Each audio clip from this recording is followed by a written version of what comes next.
بسم اللہ الرحمن الرحیم۔ السلام علیکم دوستو، آج میں آپ کے لیے ایک بہت ہی سبق آموز کہانی لے کر آئی ہوں، لیکن کہانی شروع کرنے سے پہلے آپ سب دوستوں سے گزارش ہے، اگر آپ میرے چینل پر نئے ہیں یا ابھی تک آپ نے میرا چینل سبسکرائب نہیں کیا تو اسے سبسکرائب کر لیجئے اور بیل آئیکن کو آل پہ کر لیں تاکہ دلچسپ اور بہترین کہانیوں کا جو یہ سلسلہ ہے بر وقت آپ کو ملتا رہے۔ خانہ بدوشوں کے قافلے نے چند دن پہلے ہی اس میدان میں پڑاؤ ڈالا تھا۔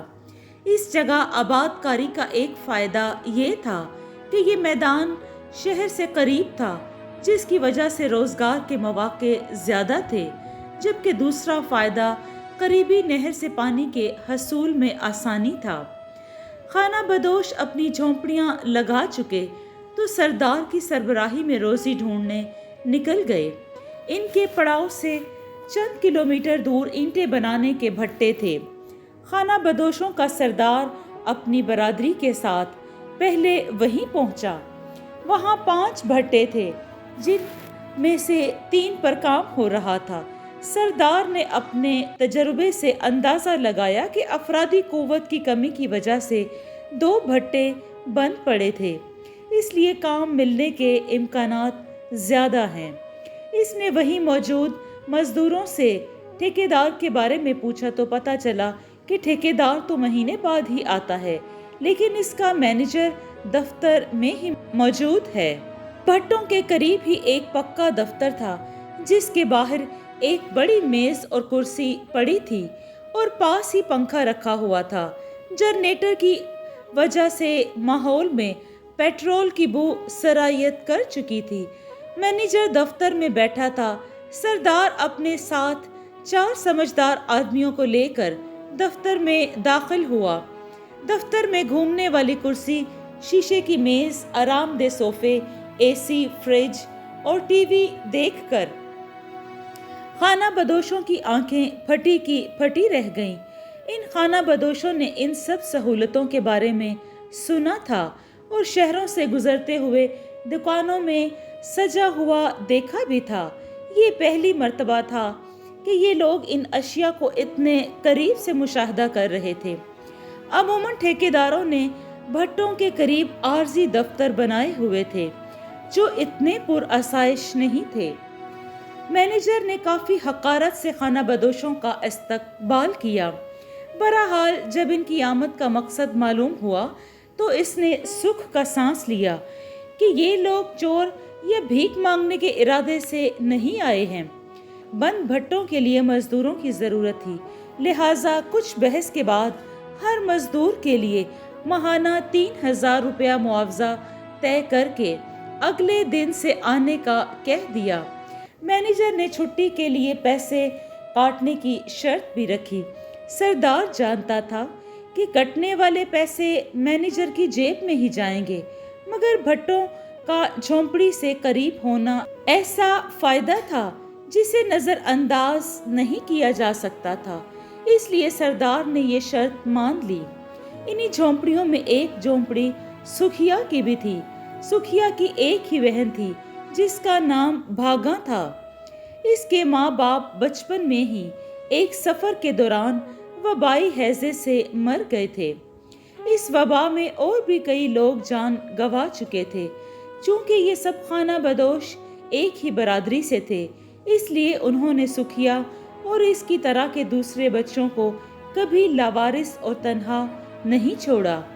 برادری میں وٹا سٹا کی شادی کا رواج تھا، اس لیے رشتہ طے کرتے وقت عموماً عمر کے فرق کو نظر انداز کر دیا جاتا تھا۔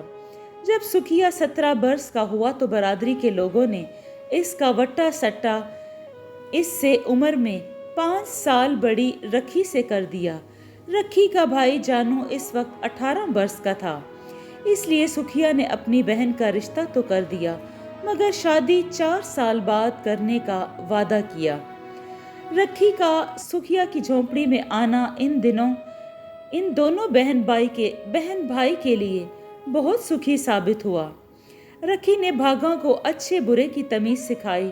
इसकी शादी के वक्त भागा 11 बरस की होगी, मगर इसका गोरा रंग हर एक को इसकी तरफ मतवज्जो करता था। वालिदैन की वफात के बाद भागा 3 बरस की थी, तो झोंपड़ी की सफाई और चूल्हा संभालने की जिम्मेदारी सुखिया ने अपने सर पर ले ली थी, जो वो शादी तक निभाता रहा। इसलिए भागा जिम्मेदारियों से आरी बगैर दुपट्टा ओढ़े सारा दिन मैदान में लड़कों और बच्चियों के साथ खेलती रहती थी। भागा बगैर माँ के पली थी, इसलिए इसे मालूम न था कि खुद को लालची नजरों से कैसे बचाए। अक्सर बरादरी की औरतें इसको डांटती कि चुन्नी ओढ़ा कर चूल्हा संभाल, भाई को सुख दे, मगर कोई इसको ये न बताती कि ये सब काम कैसे करने हैं। रखी ने सबसे पहले सुखिया से भागा के लिए दुपट्टे मंगवाए। आहिस्ता आहिस्ता इसे अपने साथ घर के कामों में मसरूफ किया। रखी कढ़ाई करती थी, इसने भागा को भी कढ़ाई सिखाई ताकि वो भी रखी के साथ रुमालों और दुपट्टे पर बेल बूटे बनाए और सुखिया शहर जाकर बेच आए। मगर भागा का दिल इस काम में नहीं लगता था। वो अपनी बचपन की सहेली शीदा के साथ भटियों पर जाना चाहती थी। जिस साल खाना बदोशों ने मैदान में पड़ाव लगाया था, वो साल वादे के मुताबिक भागा की शादी का साल था। भागा ने भी बरादरी के रिवाज के मुताबिक शादी के लिए पैसे जमा करने थे। सुखिया ने इसे भटियों पर काम करने की इजाजत दे दी। भागा शीदा के साथ मिलकर मट्टी गूंथने का काम करती। शीदा की शादी के दिन रखे जा चुके थे। इसके मंगेतर गुलामों ने अपनी झोंपड़ी के लिए पैसे इकट्ठे कर लिए थे। गुलामों शीदा से 10 साल बड़ा था और इसकी पहली बीवी मर चुकी थी। पहली बीवी से इसकी कोई औलाद न थी। शीदा के वालिदैन ने बेटे के वट्टे सट्टे में शीदा का रिश्ता दिया था। भागा का सफेद रंग मट्टी से लथपथ हाथों में भी चमकता था। सूरज की गर्मी से इसके गाल सुर्ख हो जाते थे और आसपास काम करने वाले चोरी चोरी नजर उठाकर इसको देखते थे। लेकिन जानू की मंगेतर और सुखिया की बहन होने की वजह से किसी की हिम्मत नहीं थी कि कोई इसे कुछ कहे। ये पहली दफा थी जब भागा को अपनी खूबसूरती का एहसास हुआ था। वो फारग वक्त में शीशे के सामने बैठकर खुद को देखती रहती। रखी ने इस तब्दीली को भांप लिया और मौका पाकर सुखिया को खबरदार किया, मगर वो अपनी लाडली बहन के खिलाफ एक लफ्ज नहीं सुन सकता था। इसने उल्टा रखी की पिटाई शुरू कर दी। महीना पूरा हुआ तो सारे मजदूर दफ्तर के बाहर मैनेजर के पास अपनी अपनी तनख्वाह लेने पहुंचे। मैनेजर हस्बे मामूल तनख्वाहों में से नाजायज कटौती कर रहा था। जब भागा की बारी आई तो इसने मैनेजर को डांटते हुए कहा, मेरी तनख्वाह में से 1 रुपया भी काटा तो मुझसे बुरा कोई ना होगा। मैनेजर ने भागा को हमेशा दूर से ही देखा था। आज भागा को अपने सामने खड़ा देखा तो अपनी कमीनगी छुपा न सका और मेज की दराज खोलकर भागा को नोटों की गड्डी दिखाते हुए बोला, तू 1 रुपए की बात करती है? अगर तू चाहे तो ये सारे नोट तेरे हो जाएंगे। ये सुनते ही भागा के वजूद में आग लग गई। इसने मेज पर पड़ा हुआ पेपर वेट उठाया और मैनेजर के सर पर दे मारा और माँ बहन की गालियां देने लगी। मैनेजर ने मजदूरों के बेकाबू होने से पहले ही वहां से भागा और माफी मांगी और मामला खत्म किया। चंद दिन बाद ठेकेदार भट्टों के काम का मुआयना करने पहुंचा। मैनेजर के सर पर चोट देखी तो इस्तफसार किया। जवाबन मैनेजर ने पूरी दास्तान सुना दी। ये सुनकर ठेकेदार ने कहका लगाया और मैनेजर से कहा, तुम बुज़दिल हो जो डर गए। किसी दिन मुझे इस लड़की से तो मिलवाना। मैनेजर अगले ही दिन भागा के पास पहुंचा और ठेकेदार का पैगाम पहुंचाया। भागा मट्टी से लथपथ हाथ लिए ठेकेदार के पास पहुंची, जो इस वक्त दफ्तर के पिछले हिस्से में इसका इंतजार कर रहा था। पहले तो इसने भागा के काम की तारीफ की, रफ्ता रफ्ता पटड़ी से उतरने लगा और इसकी तारीफ करने लगा। भागा खामोशी से सुनती रही। अचानक ठेकेदार ने भागा का हाथ पकड़ लिया। वो इसी लम्हे बिजली की फुर्ती से मुड़ी और कीचड़ वाले हाथ से ठेकेदार को थप्पड़ रसीद कर दिया। फिर वो गुस्से से तेज तेज कदम उठाती वहां से चलने लगी तो ठेकेदार ने पीछे से आवाज दी, भागा, कसम खुदा की, तू झोंपड़ी के लिए नहीं बनी, तुझे तो किसी पक्की कोठी में होना चाहिए। ये सुनकर भागा दौड़ने लगी और अपनी झोंपड़ी में जाकर रुकी। भागा की सहेली शीदा की शादी का दिन भी आन पहुंचा। भागा ने इस दिन भाई से जिद करके माँ का चांदी का गुलूबंद टिक्का, नथ, झुमके और कड़े पहने थे। तैयार होने के बाद इसने खुद को आईने में देखा तो खुद ही हक्का बक्का रह गई।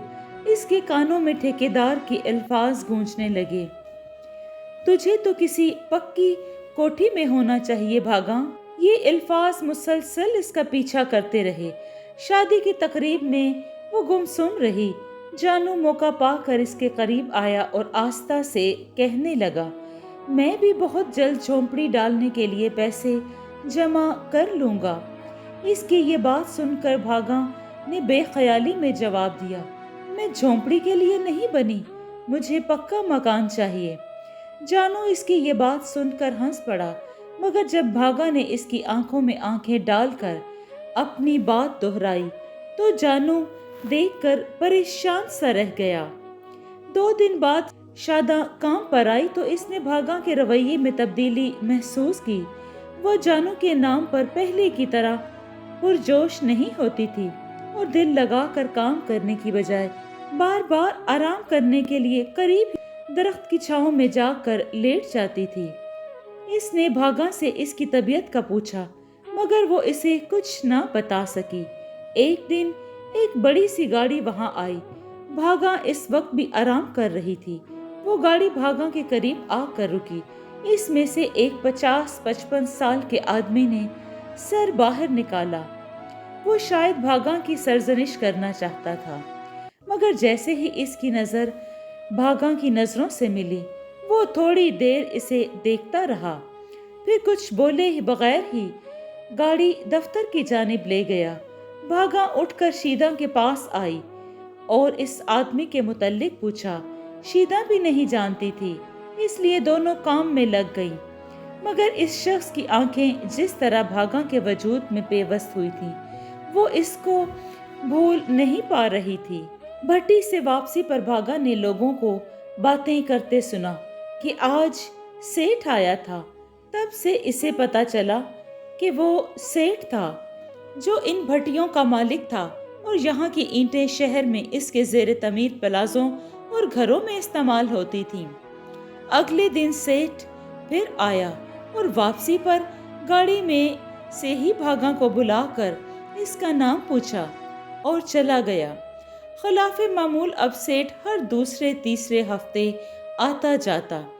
काम के मुआयने की बजाय भागा के आसपास खड़ा रहता। भागा भी इस बात को महसूस कर रही थी। फिर एक दिन सेठ ने मैनेजर से कहलवा कर भागा को दफ्तर में बुलाया।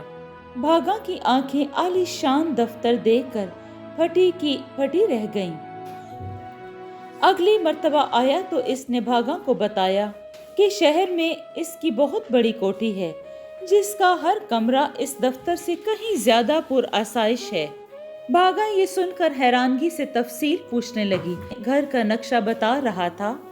सेठ जब अपने घर का नक्शा इसे बता रहा था, भागा को महसूस हो रहा था कि वो इसकी कोठी की राहदारियों में घूम रही है, आरामदेह बिस्तर पर सो रही है और बड़े बड़े आईनों में खुद को सजा संवार रही है।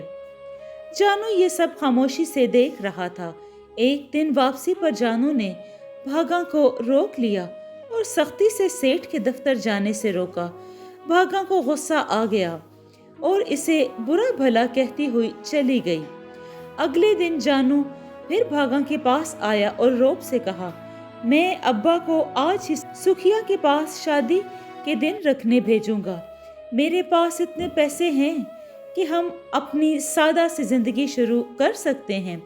ये सुनकर भागा बोली, मैंने तुमसे पहले ही कहा था कि मेरे लिए पक्की कोठी बनवाओगे तो ही मैं शादी करूंगी। तुम पागल तो नहीं हो गई भागा? जानू हक्का बक्का इसको देखता रहा। तुम जो मर्जी समझो, मगर मैं शादी इस वक्त ही करूंगी जब तुम पक्की कोठी बनवाओगे। भागा ये कहकर जानू का जवाब सुने बगैर चली गई। जानू ने सीधे जाकर रखी को सारी बात सुनाई। वो भी परेशान हो गई, मगर इसमें हिम्मत नहीं थी सुखिया से इतनी बड़ी बात करती। मगर जब ये बात पूरी बरादरी में फैली और चमगोइयां होने लगी तो सखिया तक भी ये खबर पहुंच गई। इसने भागा को डराया, धमकाया और मारा। भागा ढीठ बनी रही और टस से मस न हुई। सखिया बहुत अच्छी तरह जानता था कि अगर भागा ने अपनी जिद न छोड़ी तो इसकी सजा इसे भी भुगतना पड़ेगी। शीदा ने भी मिन्नत समाजत की कि बरादरी के कानून ना तोड़े और वो ख्वाब ना देखे जो कभी पूरे नहीं हो सकते। मगर भागा बजिद थी कि सेठ इससे मोहब्बत करता है और इसे अपनी कोठी में लेकर जाएगा। अगर जानू ने मुझसे शादी करनी है तो सेठ की कोठी जैसी कोठी बना कर दे। कुछ दिन बाद सेठ फिर आया और भागा को दफ्तर बुलाया। इस मर्तबा सेठ ने इसे शहर के घर के ख्वाब दिखाने की बजाय रोशन मुस्तकबिल के सपने दिखाए और यही सुहाने सपने देखते देखते भागा ने अपनी लाज और भाई की इज्जत को रोंद डाला। अब सेठ सिर्फ भागा से मिलने आता, इसको अपनी मोहब्बत का यकीन दिलाता, इसे नए ख्वाब दिखाता और भागा अपनी लाज और भाई की इज्जत इसके कदमों में निछावर कर देती। ये बात कब तक छुप सकती थी? बरादरी में वावेला मच गया। सुखिया बरादरी में जलील सा हो गया। इसने अब की बार भागा को खूब मारा, जान से मारने की धमकी भी दी, मगर भागा ढीठ की ढीठ रही। आखिरकार सरदार ने भागा को बुलाया और समझाया कि ये तौर तरीके छोड़ दे और रिवाज के मुताबिक जानू से शादी कर ले, बरादरी की इज्जत का ख्याल करे। दूसरी बरादरी को पता चला तो हम सब बदनाम हो जाएंगे। फिर अगर वट्टा सट्टा टूटा तो इसके भाई का घर भी खराब हो जाएगा। सखिया अपनी बहन को वापस ले जाएगा, इसका बच्चा अपनी माँ को तरसेगा। भागा सरदार के सामने तो खामोश रही, मगर दिल में इसने ठान ली थी कि अगर वो शादी करेगी तो सेठ से ही करेगी। सेठ कुछ दिन बाद फिर आया और भागा से मामूल के मुताबिक मुलाकात करके चला गया। अब जानू की बर्दाश्त जवाब दे गई थी और इसने रिश्ता खत्म करने का ऐलान कर दिया। ये खबर सुनकर सुखिया की झोंपड़ी में कोहराम मच गया। रखी अपने बच्चे को सीने से लगाकर धाड़े मार कर रो रही थी। सुखिया की भी हिचकी बंद गई थी। आखिरकार रखी के माँ बाप ने बच्चे को रखी से अलग किया और रखी को जबरदस्ती अपनी झोंपड़ी में वापस ले गए। इस लम्हे सुखिया ने पूरी बरादरी के सामने भागा को कत्ल करने की कसम खा ली। सरदार ने हालात मजीद बिगड़ते देखे तो इसने हुक्म दिया कि ये फितना खत्म होने वाला नहीं है, लिहाजा हम कल ही इस जगह से कूच कर जाएंगे। ये सुनकर भागा के पैरों तले से जमीन निकल गई। इसे अपनी जान की फिक्र नहीं थी। वो शिद्दत से चाहती थी कि कल कूच करने से पहले सेठ आ जाए और वो सेठ से इसी वक्त और इसी जगह निकाह करने को कह देगी। अगले दिन खाना बदोश अपना सामान समेट रहे थे। सेठ वाकई आ गया था तो भागा इसके दफ्तर बिन बुलाए ही पहुंच गई। सेठ इसको यूं अचानक दफ्तर में वारिद होते हुए देखा तो भौंकचा कर रह गया। भागा ने अंदर दाखिल होते ही सेठ को सारी बात बताई और रोने लगी और कहा, सेठ इसी वक्त आप मुझसे निकाह कीजिए वरना सूरत हाल खराब हो जाएगी। सारा قبیلہ جا رہا ہے۔ اس صورتحال سے بھاگا کی بات سن کر اور صورتحال سے سیٹھ مزید پریشان ہو گیا۔ اس نے حواس بحال کرنے کے لیے ٹھنڈا پانی پیا اور بھاگا سے مخاطب ہوا۔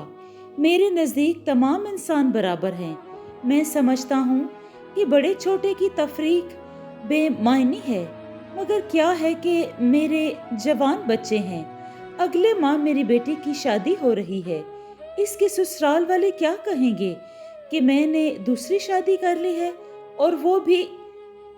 خیر، اہم بات یہ بھی ہے کہ میری بیوی میرے آدھے سے زیادہ کاروبار کی شراکت دار ہے، اور اگر اس کو ہمارے تعلق کا پتہ چل گیا مجھ سے اپنا سرمایہ واپس مانگ لے گی، اور تم خود ہی سوچو میں ان حالات میں کیسے دوسری شادی کر سکتا ہوں۔ بھاگا حیران پریشان سیٹھ کی شکل دیکھ رہی تھی۔ اس نے تو سیٹھ کی آدھی باتیں سنی بھی نہیں تھی۔ جب سیٹھ خاموش ہوا تو وہ بولی، آپ تو مجھ سے محبت کرتے تھے۔ سیٹھ یہ سن کر بولا، محبت تو میں تم سے اب بھی کرتا ہوں، اور تم چاہو تو ساری عمر کرتا رہوں گا۔ پھر سیٹھ بھاگا کو صوفے پر بٹھا کر اس کے لیے فریج سے پانی نکالنے گیا۔ بھاگا سیٹھ کا ارادہ بھانپ چکی تھی۔ اسی لمحے اس نے دور سے پہیوں کے گھومنے کی آواز سنائی دینے لگی۔ وہ تیزی سے درخت سے باہر نکلی اور پڑاؤ کی سمت بھاگی۔ وہ شدت سے چاہ رہی تھی کہ قافلہ زیادہ دور نہ گیا ہو، مگر جب وہ پڑاؤ کی جگہ پہنچی تو وہاں خشک مٹی اڑ رہی تھی اور پہیوں کی آوازیں مزید دور جا چکی تھیں، اور وہ اتنے بڑے میدان میں تنہا کھڑی تھی۔ جی دوستو، آپ کو یہ کہانی کیسی لگی؟ اگر آپ کو یہ کہانی پسند آئی ہے تو اس کو لائک اور شیئر کیجیے، اور کمنٹس میں اپنی رائے کا اظہار ضرور دیں۔ خوش رہیں، اپنا اور اپنوں کا بہت سا خیال رکھیں۔ شکریہ۔